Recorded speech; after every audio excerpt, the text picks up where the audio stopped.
I almost deleted the message without reading it. It had been sitting there for 2 days, buried between work emails and random notifications. Just a short line from someone I hadn't heard from in years.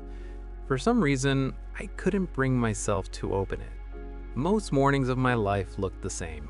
I wake up around 6:30, scroll through my phone longer than I should, make coffee, and rush through the quiet anxiety of getting ready for work. Nothing dramatic, just the usual rhythm of small responsibilities and familiar thoughts. At the time this happened, I was working in a mid-sized marketing office downtown. The job wasn't terrible, but it wasn't exactly meaningful either. Mostly emails, deadlines, and meetings that could have been emails. You know the kind. My commute was about 30 minutes.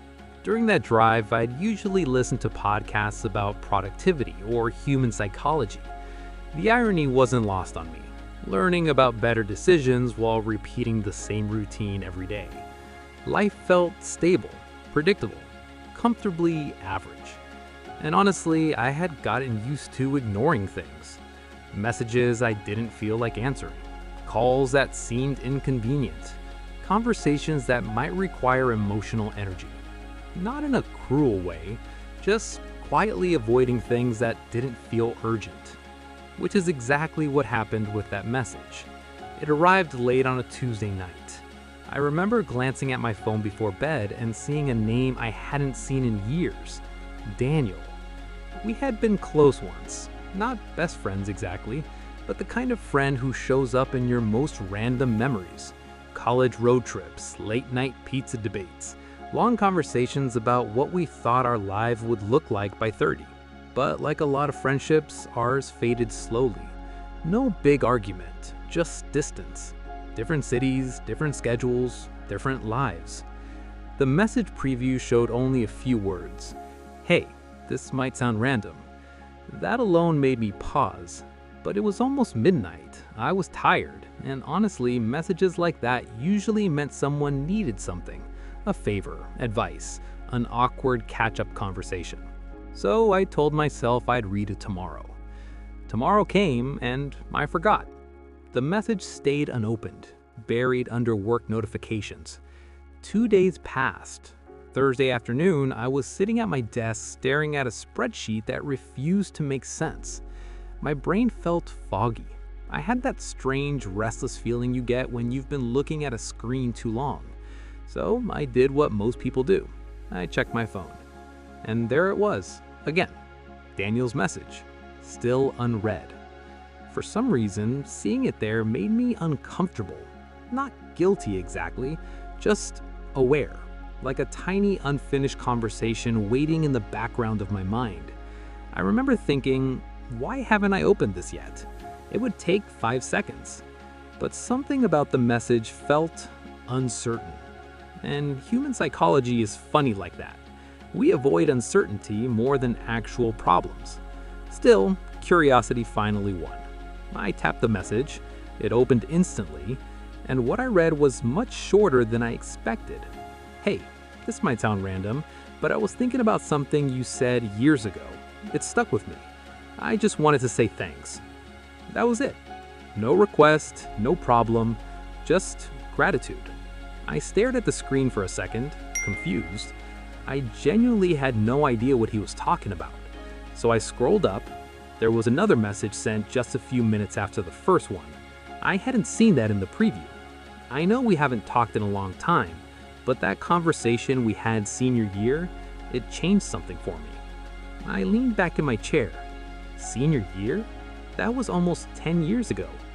I tried to remember what he meant, but nothing obvious came to mind. So I replied, "Hey man, good to hear from you. What conversation?" He responded faster than I expected. "You probably don't remember. It was outside that diner near campus. I was stressed about dropping out. You said something simple, but it stuck." And suddenly, a memory started forming. It was vague at first. Cold air, street lights, a late night diner after a long exam week. Daniel had been frustrated about school, talking about quitting and moving back home. At the time, I didn't think much of the conversation, but I remember saying something like, you don't have to decide your whole life tonight. Just decide what tomorrow looks like.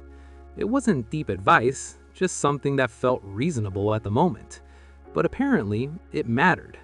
Daniel sent another message. I stayed in school because of that night. It changed how I think about decisions.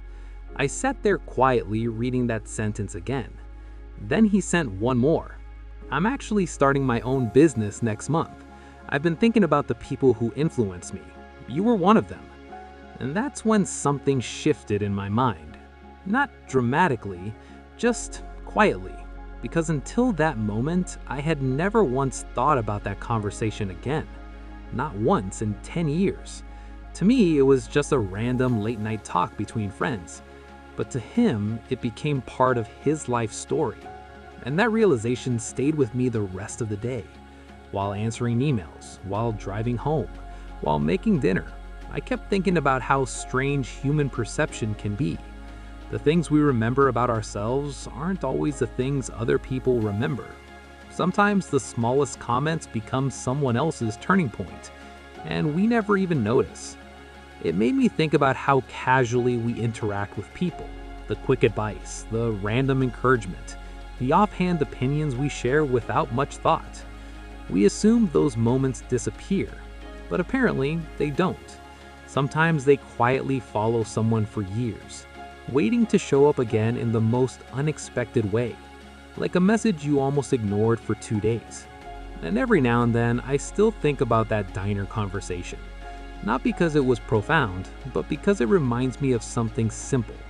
We rarely know which moment will matter, which sentence will stay with someone, which small decision might change a direction. Most of the time, we're just living our normal lives, unaware of the quiet influence we have on others. And maybe that's the real perspective shift.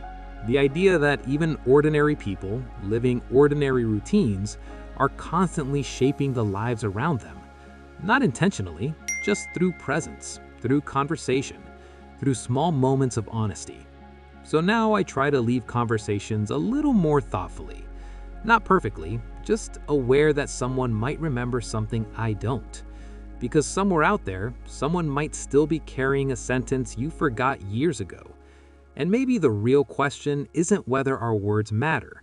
Maybe the real question is how many lives we've already influenced without ever realizing it.